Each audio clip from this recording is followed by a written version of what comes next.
A woman stands at a family gathering, surrounded by laughter that cuts like knives. Her own sister points at her worn clothes and makes jokes for everyone to hear. The crowd giggles. She feels small. Then suddenly the ground shakes. A military jet lands right there in the backyard. A pilot steps out, walks straight to her and salutes. The laughter stops. Jaws drop. And that's when everything changes forever. If you want to hear how this incredible story unfolds, hit that like button and drop a comment below. Don't forget to subscribe to our channel for more amazing revenge stories like this one. Meet Rachel, a 29-year-old woman who spent most of her life being the family disappointment. While her sister Amanda became a successful lawyer, Rachel struggled with jobs and money. For years, Amanda made sure everyone knew who was the winner and who was the loser in their family. Rachel grew up in Maplewood Gardens, a quiet neighborhood where everyone knew everyone else's business. She was the kind of person who always tried to help others, even when she had nothing to give. Her parents, David and Karen, ran a small hardware store that barely made enough money to pay the bills. They worked hard every day, but life was tough. Amanda, Rachel's older sister, was different. She was smart in school, got good grades, and always seemed to know exactly what to say to make people like her. She went to college, became a lawyer, and married a rich man named Robert. She lived in a big house in the fancy part of town and drove expensive cars. Rachel, on the other hand, dropped out of college when their parents needed help with the store. She gave up her dreams to take care of the family business when her father got sick. For 3 years, she worked day and night, barely sleeping, trying to keep everything together. She missed out on dating, friends, and all the fun things people her age usually do. When their father got better, Amanda came back into the picture. She acted like Rachel had just been playing around all those years. Amanda would make comments like, "Well, some people are meant for bigger things," whenever Rachel talked about her life. At family dinners, Amanda would talk about her important cases and expensive vacations, while Rachel sat quietly, feeling smaller and smaller. The worst part was how Amanda did it. She never said anything directly mean. She would smile sweetly and say things like, "Oh, Rachel, you're so lucky you don't have to worry about complicated things like I do." But everyone could hear what she really meant. Rachel was the failure. Amanda was the success. Rachel tried to start her own business several times. She opened a small bakery, but it failed after 6 months. She tried selling handmade crafts online, but that didn't work either. Every time something went wrong, Amanda would pat her on the head and say, "Maybe next time, sweetie." The words stung more than any direct insult ever could. Then came the day that changed everything. It was Amanda's husband Robert's 35th birthday party. Amanda had invited everyone they knew to their massive backyard. There were expensive decorations, fancy food, and people in designer clothes everywhere. Rachel showed up in her best outfit, which was a simple dress she bought at a discount store 2 years ago. The moment Rachel walked into the backyard, she felt the stares. People looked at her clothes, her shoes, her simple hairstyle. Amanda rushed over with a fake smile that didn't reach her eyes. "Oh, Rachel, you made it," Amanda said loudly enough for nearby guests to hear. "I'm so glad you could take time away from, well, whatever it is you do these days." The small group of people around them chuckled softly. Rachel's face turned red, but she forced a smile. "Happy birthday to Robert," she said quietly. Amanda grabbed Rachel's arm and pulled her toward the center of the party. "Everyone, look who's here. My little sister Rachel," she announced. "She's the artistic one in the family, always trying new projects." The way Amanda said projects made it sound like Rachel was a child playing with toys. More people gathered around, and Rachel felt trapped. She wanted to run, but her feet seemed stuck to the ground. "Tell them about your latest business idea, Rachel," Amanda continued, her voice sweet but her eyes cold. What was it this time? Dog walking? House sitting? Rachel's heart pounded. She could feel dozens of eyes staring at her. waiting for her to speak. The silence stretched on forever. Then, without warning, the ground began to shake. The ground shook harder, and everyone at the party stopped talking. Glasses clinked together on tables. The fancy decorations swayed back and forth. People looked around confused, wondering if it was an earthquake. Then they heard it, a loud roaring sound coming from the sky. Everyone looked up to see a massive military jet flying low over the neighborhood. It was gray and sleek, with official markings on the sides.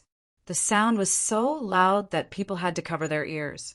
"What's happening?" someone shouted over the noise. The jet circled once over Amanda's backyard, then came lower. The wind from its engines blew napkins and paper plates everywhere. Women held down their dresses and men grabbed their hats. Everyone stared in shock as the jet prepared to land. "It's going to land here," Robert yelled, pointing at his perfectly manicured lawn. The jet touched down in the backyard, crushing Amanda's expensive flower beds and leaving deep marks in the grass. The engines slowly wound down, and the roaring sound faded to a quiet hum. Everyone stood frozen, not knowing what to do. Amanda's face went pale. "This is my party. They can't just land here. Robert, do something."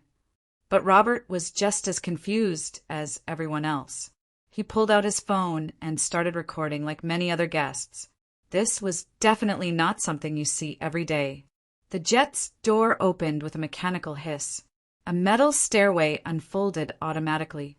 Everyone held their breath, waiting to see who would come out. The tension was thick in the air. A figure appeared in the doorway, a tall person in a crisp military uniform. The uniform was dark blue, with shiny buttons and colorful ribbons across the chest. As the figure stepped down the stairs, people could see it was a woman with short brown hair and serious eyes. The pilot walked slowly across the torn-up lawn, looking straight ahead. Her boots made sharp clicking sounds on the concrete patio. Everyone moved aside to let her pass, whispering quietly to each other. "Who is she looking for?" someone whispered. "Why would the military come here?" another person asked. Amanda stepped forward, fixing her hair and putting on her biggest smile. She clearly thought this important-looking person was there for her. After all, she was the successful lawyer. She was the one who knew important people. She was the star of the family. "Hello, I'm Amanda Richardson," she said loudly, extending her hand. "I'm an attorney here in town. How can I help you?" The pilot looked at Amanda for a brief moment, then continued walking without shaking her hand. Amanda's smile faltered, and her face turned red with embarrassment. The guests around them gasped softly. The pilot kept walking through the crowd, scanning faces carefully. Her eyes moved from person to person, searching for someone specific. Rachel stood at the back of the group, trying to make herself invisible.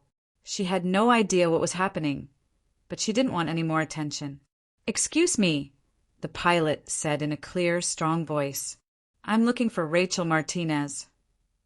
The entire party went silent. Every head turned to look at Rachel, who was standing by the punch table with her mouth open in shock. She pointed at herself with a shaky finger. "Me," Rachel whispered. The pilot nodded and walked straight toward her. With each step, the crowd parted like water. Rachel's heart hammered in her chest. She couldn't breathe properly. Her hands started shaking. When the pilot reached Rachel, she stopped exactly 3 feet away. Then, in front of everyone at the party, she stood up straighter and brought her right hand up to her forehead in a perfect military salute. "Ma'am," the pilot said respectfully. Rachel stood there with her mouth hanging open. She didn't know what to do or say. The entire party stared at them in complete silence. Amanda's face had gone from red to white to green. Robert dropped his phone. I don't understand," Rachel stammered. The pilot lowered her salute but kept standing at attention. "Ma'am, I have orders to escort you to headquarters immediately. There's been a development regarding Operation Nightfall." Rachel's mind raced. Operation Nightfall? She had no idea what that meant. She looked around at all the shocked faces staring at her. Amanda looked like she was about to faint. "I think you have the wrong person," Rachel said quietly. "I'm nobody special. I work at my parents' hardware store." The pilot reached into her jacket and pulled out a thick manila envelope. "Are you Rachel Elena Martinez, born June 15th, 1995, daughter of David and Karen Martinez?" "Yes, but dash." "Then you're exactly who I'm looking for." The pilot handed her the envelope. "These are your orders, ma'am. We need to leave immediately." Rachel's hands shook as she took the envelope. It was heavy and had official-looking stamps all over it. At the top, in bold red letters, it said "Classified, Top Secret." Just as Rachel was about to open the envelope, 3 more military vehicles came screeching around the corner. Black SUVs with tinted windows pulled up in front of Amanda's house. Men in dark suits jumped out and started walking toward the backyard. The men in dark suits walked into the backyard like they owned the place. They wore sunglasses and had serious expressions on their faces. Each one had a small earpiece and spoke quietly into tiny microphones on their sleeves. "Secure the perimeter," one of them said into his microphone. "We have the package." Rachel looked around in panic. Package? Were they talking about her? This had to be some kind of mistake. She was just a regular person who worked at a hardware store. She wasn't involved in any government operations. The pilot stepped closer to Rachel. "Ma'am, we really need to move. Time is critical." Amanda finally found her voice. "Wait just a minute," she shouted, pushing through the crowd. "This is my party. You can't just come here and disrupt everything. I'm calling my lawyer friends." One of the men in suits turned toward Amanda. "Ma'am, please step back. This is a matter of national security." "National security?" Amanda laughed, but it sounded forced and nervous. "You've got the wrong person. My sister works at a hardware store. She sells screws and paint. What could she possibly know about national security?" The guests at the party started taking pictures with their phones. Some of them were live streaming on social media. Within minutes, hundreds of people online were watching Rachel stand in Amanda's backyard surrounded by military personnel. "Put the phones away," another suit-wearing man announced. "This is a classified operation." But people kept recording anyway. The story was already spreading across the internet. Videos with titles like "Military Jet Lands at Birthday Party" and "Mysterious Woman Escorted by Military" were getting thousands of views. Rachel stared at the envelope in her hands. Her name was typed clearly on the front, along with her address and social security number. This wasn't a mistake. Somehow, the government really was looking for her. "Rachel," the pilot said gently, "I know this is confusing, but I need you to trust me. Lives are depending on this." "Lives?" Rachel's voice cracked. "I don't understand what's happening. I've never done anything important in my life." The pilot smiled for the first time. "Ma'am, you're more important than you realize, but I can't explain everything here. We need to go somewhere secure." Amanda watched this conversation with her mouth hanging open. Her perfect party was ruined. Her expensive lawn was torn up. And worst of all, her loser sister was suddenly the center of attention in ways Amanda never could be. "This is ridiculous."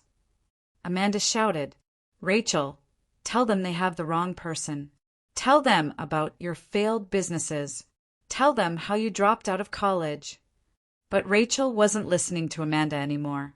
She was thinking about something strange that had happened 3 months ago.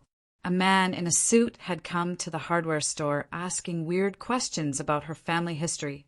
He wanted to know about her grandfather, who had died when she was little. "My grandfather," Rachel said suddenly. "This is about my grandfather, isn't it?" The pilot's expression changed. "You're beginning to understand. Your grandfather was a very important man, Rachel. He left something behind that only you can access." The crowd of party guests pressed closer, trying to hear every word. Robert was frantically taking notes on his phone. probably planning to sell the story to news stations later.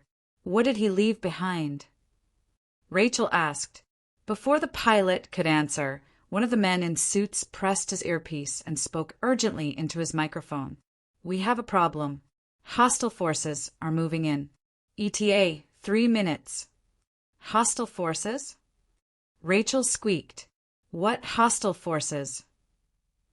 The pilot grabbed Rachel's arm. We need to go now. They know you're here. Who knows I'm here? Rachel demanded. The same people who killed your grandfather. The words hit Rachel like a punch to the stomach. Everyone had told her that her grandfather died in a car accident when she was 5 years old. But the way the pilot said it made it clear that wasn't the truth. He was murdered.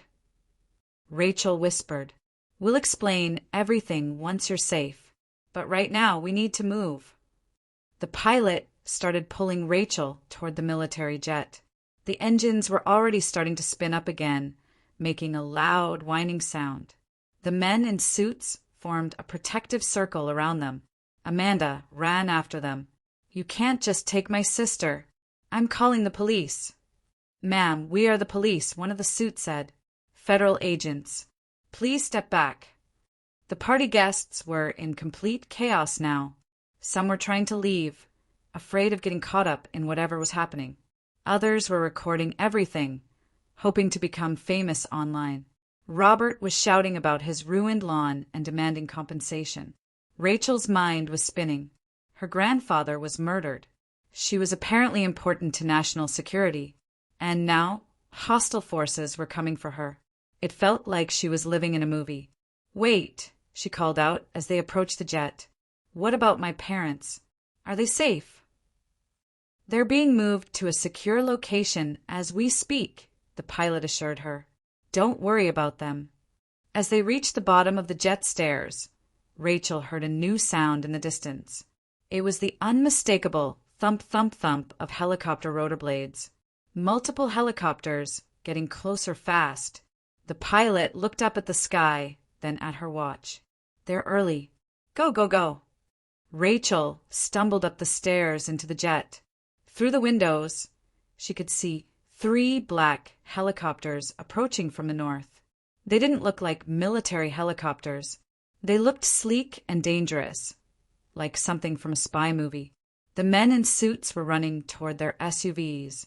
The pilot jumped into the jet and slammed the door shut. The engines roared to life, and Rachel felt the aircraft start to move. Who are they? Rachel shouted over the noise. People who don't want you to learn the truth about your grandfather, the pilot replied, strapping herself into a seat. People who have been hunting your family for 24 years. Through the small window, Rachel watched the helicopters land in Amanda's backyard. Men in black tactical gear jumped out and started running toward the house. They had weapons. The military jet shot into the sky just as the men in black tactical gear reached Amanda's house. Rachel pressed her face against the small window, watching her sister's perfect party turn into complete chaos below. The armed men were shouting orders and pointing weapons at the terrified guests. People were screaming and running in all directions. Amanda was standing in the middle of it all, waving her arms and yelling something Rachel couldn't hear from this high up. Are they going to hurt everyone? Rachel asked, her voice shaking. The pilot checked her instruments and spoke into her headset. Ground team, what's the status down there? A crackling voice came through the speakers. The targets are secure. Hostile forces are questioning civilians, but no injuries reported. They're looking for the package. Rachel realized she was the package. These dangerous people were looking for her, and now innocent party guests were caught in the middle. This is my fault, Rachel said, tears starting to form in her eyes. All those people are in danger because of me. No, the pilot said firmly. They're in danger because bad people want to keep you from learning the truth. There's a difference. The jet leveled off at cruising altitude. Rachel had never been on a plane before, let alone a military jet. Everything was gray metal and blinking lights. It looked nothing like the commercial airplanes she'd seen in movies. "My name is Captain Lisa Rodriguez," the pilot said, removing her helmet. "I've been assigned to protect you." "Protect me from what?" Rachel asked. "I still don't understand what's happening." Captain Rodriguez pulled out a tablet and showed Rachel a photo of an older man with kind eyes and a gentle smile. "This is your grandfather, Miguel Martinez. Does he look familiar?" Rachel studied the photo. She had a few blurry memories of a man who smelled like coffee and always had candy in his pockets. "I remember him a little. He used to visit when I was really small." "Miguel wasn't just your grandfather, Rachel. He was one of the most important code breakers in American history. During the 1990s, he helped crack enemy communications that prevented 3 major terrorist attacks." Rachel's mouth fell open. "My grandfather was a spy?" "Not exactly a spy, but close. He worked for a top-secret government program. The problem was, he discovered something he wasn't supposed to know.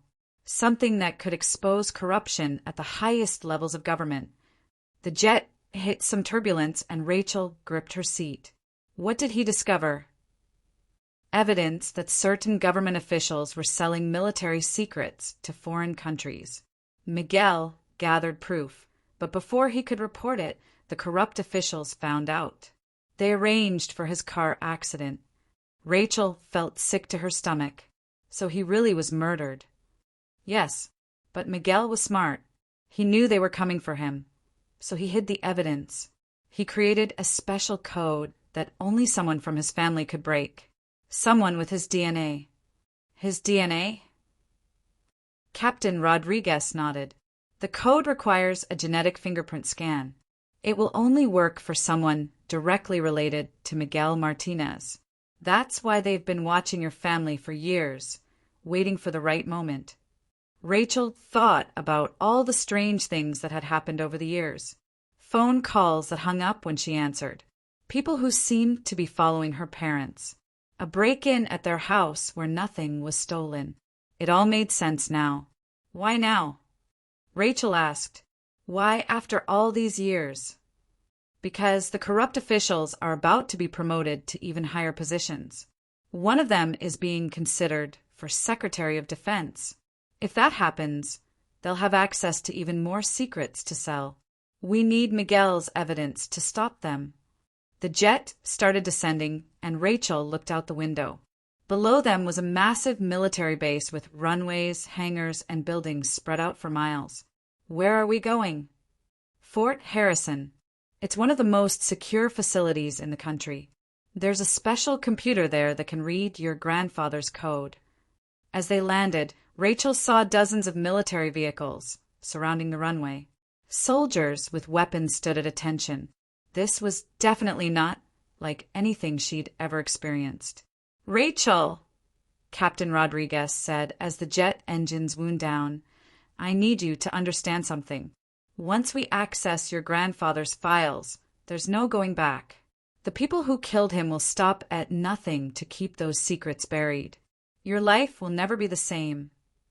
Rachel looked out at the soldiers waiting for them. Then she thought about her grandfather, who had died trying to protect his country. She thought about all the years Amanda had made her feel worthless and small. "Good," Rachel said, surprising herself with how strong her voice sounded. "I'm tired of being nobody. I want to finish what my grandfather started." Captain Rodriguez smiled. "That's exactly what I was hoping you'd say." They walked down the stairs onto the tarmac. A general with silver hair and a chest full of medals approached them. He saluted Captain Rodriguez, then turned to Rachel. "Ms. Martinez, I'm General Patterson. We've been waiting for you for a very long time." Rachel straightened her shoulders. "I'm ready to learn the truth." "Follow me," the general said. "The computer lab is this way." As they walked toward a large concrete building, Rachel's phone buzzed with notifications. She pulled it out and saw hundreds of text messages and missed calls. News websites were already running stories about the mysterious woman who was escorted away by military jets. One headline read, Local hardware store employee linked to government conspiracy. Another said, military jet lands at birthday party, sister speaks out. Rachel clicked on the second link and saw a video of Amanda being interviewed by a news reporter. Amanda was crying and saying, I just want my sister back. She's not involved in anything dangerous. This is all a big mistake. But for the first time in her life, Rachel knew Amanda was wrong. This wasn't a mistake. This was exactly where she was supposed to be. They reached the entrance to the building, where more soldiers stood guard. The general placed his hand on a scanner, and the heavy doors slid open. Welcome to the most classified facility in America, he said. Your grandfather's final gift to his country is waiting inside. As they stepped into the building, alarms suddenly started blaring. Red lights flashed in the hallways. Soldiers began running in all directions. What's happening? Rachel shouted over the noise. General Patterson pressed his earpiece and listened to urgent radio chatter. His face went pale. The base is under attack, he said grimly. They followed us here. The alarms kept blaring as soldiers ran through the hallways, carrying weapons and equipment. General Patterson grabbed Rachel's arm and pulled her toward a heavy metal door marked, Authorized personnel only. How did they find us so fast? Captain Rodriguez asked, checking her sidearm. They have people everywhere, the general replied, scanning his hand on another security device. We always knew this was a possibility. The door opened to reveal an elevator that went deep underground. As they descended, Rachel could hear explosions coming from above. The whole building shook, and dust fell from the ceiling. Are we going to be okay? Rachel asked, trying to keep her voice steady.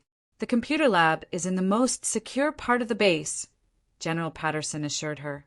It's built to withstand a nuclear attack. Once we get your grandfather's files, we'll have everything we need to expose the corruption. The elevator opened into a long white hallway lined with more security doors. At the end of the hall was a room filled with computers and screens. Scientists in lab coats were working frantically at their stations. Dr. Williams, the general called out, is the system ready? A woman with gray hair and thick glasses looked up from her computer. Yes, sir. The genetic scanner is calibrated and waiting. We just need Ms. Martinez to place her hand on the device. Rachel looked around the room. The walls were covered with monitors showing news reports from around the world. On one screen, she could see footage from Amanda's party. On another, aerial shots of the military base under attack. The whole world is watching, Dr. Williams said. This story is trending on every social media platform. People are calling it the biggest government conspiracy in decades. Rachel walked over to a metal table where a strange device was waiting. It looked like a flat glass panel surrounded by blinking lights and wires. This is it, Dr. Williams explained. Your grandfather programmed this scanner 24 years ago. It's been waiting for you ever since. What if it doesn't work? Rachel asked, what if I'm not the right person? You are, Captain Rodriguez said confidently. Your grandfather was very specific about who could access his files. It has to be a direct descendant, and you're his only living grandchild.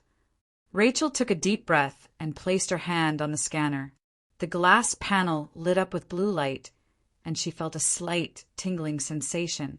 Lines of light moved across her palm, reading her genetic code. Scanning complete, a computer voice announced. DNA match confirmed. Miguel Martinez, descendant identified. Access granted.